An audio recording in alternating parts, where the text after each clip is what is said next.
aujourd'hui présider la présentation du projet, des résultats du projet, de la dividende démographique qui a été instituée dans la commune de Fass-Colobane-Gueule-Tapée depuis 2 ans, qu'on appelle communément Fass émergent.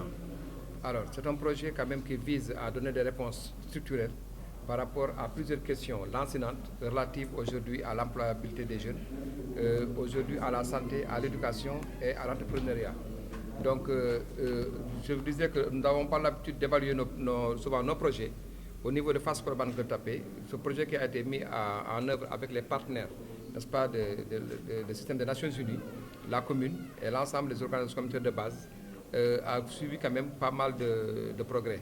C'est dans ce sens aujourd'hui que les résultats sont présentés aux populations elles-mêmes pour apporter une réponse structurelle, effectivement, aux problématiques, n'est-ce pas, qui sont constatées dans cette commune. Il faut se réjouir de cela, dire qu'aujourd'hui, évaluer nos politiques publiques permettra de mettre plus en compte des préoccupations des populations.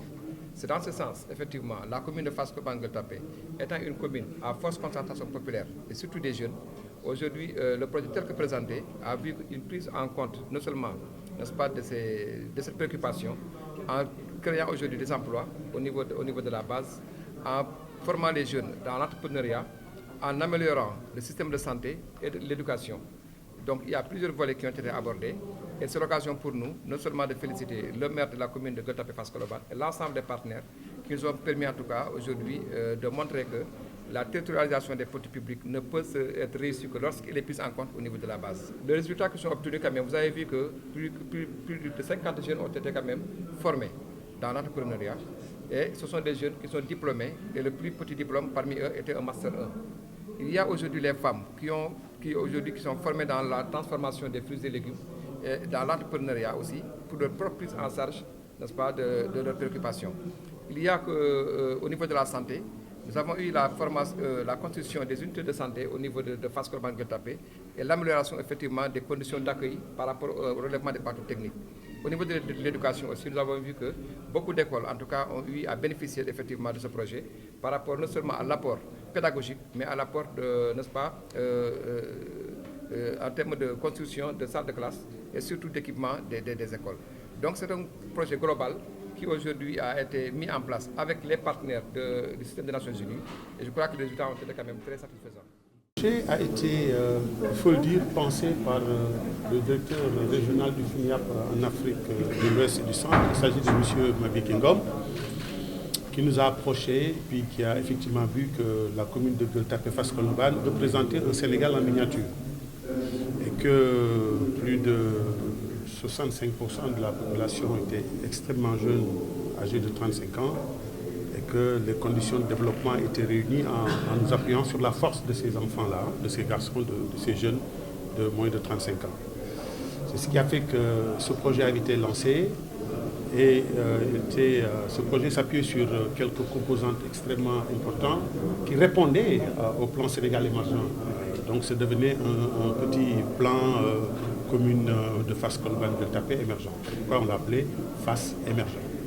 Alors, s'appuyer un peu sur les questions de santé, sur les questions d'éducation, sur les questions d'employabilité des jeunes, d'autonomisation des femmes, et puis de la bonne gouvernance également, qui est un élément extrêmement important.